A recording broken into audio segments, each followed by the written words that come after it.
From Wish TV and the All Indiana Podcast Network, this is the News 8 Daily 8 Podcast with Wish TV's Kylie Conway. A Wish TV News 8 update. Hi, this is Kylie Conway, and this is your News 8 Daily 8 for Thursday, July 7th. Some more hit and miss showers are ahead for your Thursday. Maybe some storms too.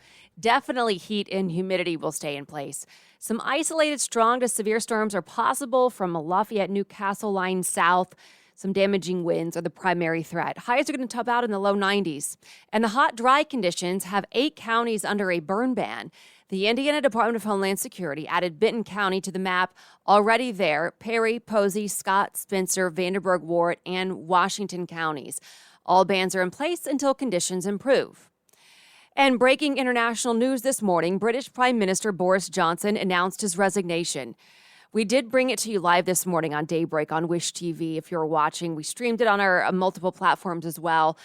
During his few minutes long address, Johnson thanked the people who voted for him and touted his accomplishments in office. Of course, I'm immensely proud of the achievements of this government, from getting Brexit done to settling our relations with the continent for over half a century, reclaiming the power for this country to make its own laws in Parliament, getting us all through the pandemic, delivering the fastest vaccine rollout in Europe, the fastest exit from lockdown, and in the last few months, leading the West in standing up to Putin's aggression in Ukraine. At least 60 ministers have quit Johnson's government in recent days. 5 have resigned since the news broke. They left over Johnson's handling of sexual misconduct allegations against senior government official Chris Pincher. Pincher resigned last week after complaints he groped 2 men at a private club. It recently came to light that Johnson knew about previous allegations against Pincher and still promoted him. The opposition Labor Party leader called Johnson's resignation good news, saying he's responsible for lies, scandal, and fraud on an industrial scale. The Conservative Party will now choose a new leader in October. A double shooting at a gas station here in Indianapolis leaves a man dead and another hurt. IMPD responded to 46th and Arlington Avenue just before midnight. Officers say they found 2 men shot inside a vehicle. One was dead, the other critically wounded. IMPD urged everyone to call police if you know something about a shooting or think a fight is about to break out. IMPD also says that at least on the east side, violent crime is actually down. So far, IMPD hasn't made any arrests in last night's shooting. And just minutes before that, officers found a person shot in critical condition on the west side. It happened on Beachway Drive near Rockville Road and 465.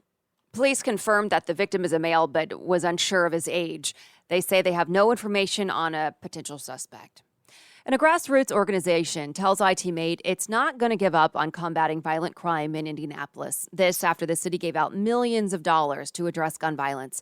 It's part of the Elevation Grant Program, which will invest $45 million in neighborhoods over the next 3 years. Free Will and Community Bikes is one of 31 groups to share the first round of federal funding. The city says the money will go toward neighborhood projects, empowering youth, and mental wellness resources. Free Will's executive director says even though IMPD reports a decrease in homicides this year, public safety is on everyone's mind. We're going to pour most of that into professional development for our teenagers so that they have skills, communication, which helps with conflict resolution, right? Communication skills and the other soft skills needed to go out in the world and be good citizens and good employees. The first round of grant recipients will get funding in 2 weeks. Applications are open for the second round. The deadline is August 1st. Just go to wishtv.com and click on this story in the As Seen on Wish TV section if you know an organization who'd like to apply. The man charged with killing 7 people at a 4th of July parade confessed he considered carrying out a second attack in Madison. It's Madison, Wisconsin. Authorities say the suspect admitted he shot from a rooftop in Highland Park, Illinois, before fleeing to Wisconsin. Police say the suspect turned back to Illinois after deciding he wasn't prepared to pull off another shooting. Investigators did develop some information that it appears when he drove to Madison, he was driving around. However, he did see a celebration that was occurring in Madison, and he seriously contemplated using the firearm he had in his vehicle to commit another shooting in Madison. Police say the suspect initially avoided capture by disguising himself as a woman and blending into the fleeing crowd. We're seeing the security footage now. It's been released. You can see it on wishtv.com. There was a store that was just flooded with people trying to run in and find shelter from the gunfire. The manager helped lead some people to the basement. Now, the suspect faces 7 counts of first-degree murder. His next hearing is set for July 28th. A new report on the Uvalde Elementary School mass shooting shows a police officer had a chance to open fire on the gunman but did not. The report comes from a training center at Texas State University. It's based off of video from the school and police body cameras, as well as testimony from officers and statements from investigators.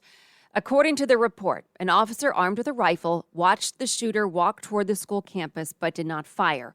The report says the officer was waiting for permission from a supervisor to shoot. It also claims some of the 21 victims potentially could have been saved if police had acted faster. The lone survivor of the classroom where it all happened says he agrees. If they would have gotten in before,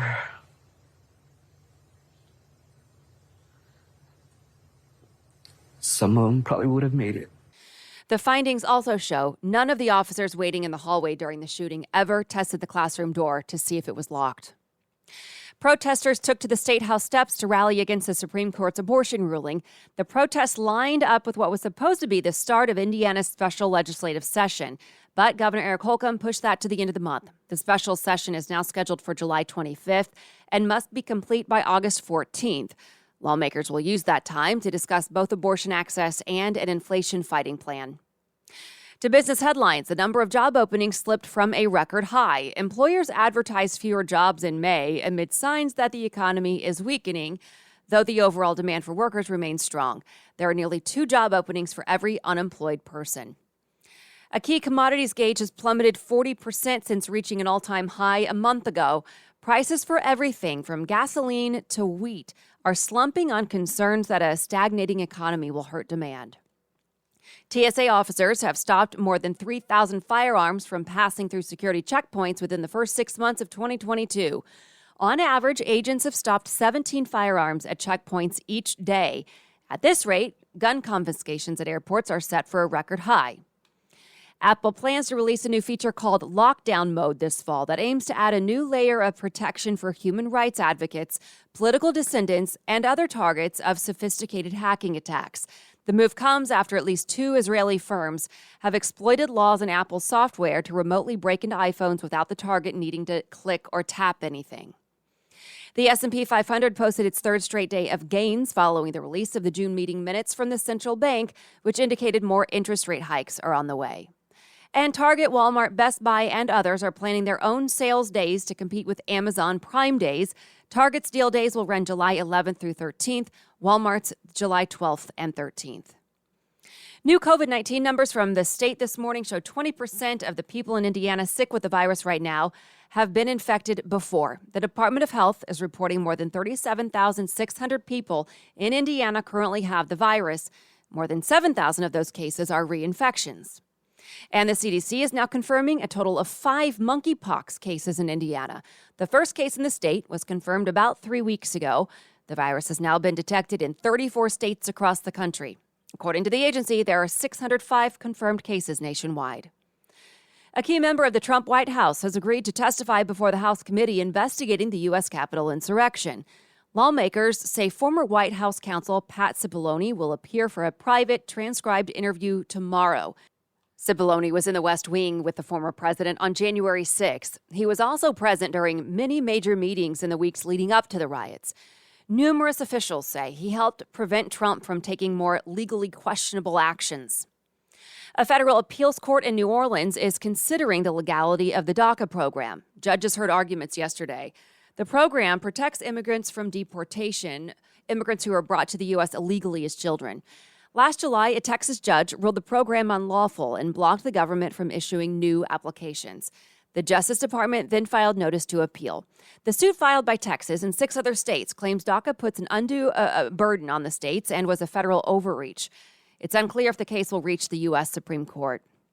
And today, former Minneapolis police officer Derek Chauvin will be sentenced on federal charges for violating George Floyd's civil rights. Chauvin previously agreed to a sentence of 20 to 25 years, but a judge will make the final decision. Prosecutors want the full sentence, saying Chauvin's actions were cold-blooded and needless. The defense is asking for 20 years. It says Chauvin accepts responsibility for what he did and has already been handed a more than 22-year prison sentence from a state court. This has been your News 8 Daily 8 for Wish TV. I'm Kylie Conway. Online at wishtv.com and follow us on Facebook when you search Wish TV. This is the News 8 Daily 8 podcast with Wish TV's Kylie Conway. A Wish TV News 8 update on demand. For even more, on demand and on the go. Connect with Wish TV on Facebook at wishtv.com and on the free Wish TV mobile app. Thank you for listening. And be sure to like, subscribe, and follow this podcast for updates every weekday morning on the All Indiana Podcast Network and wherever you get your podcast.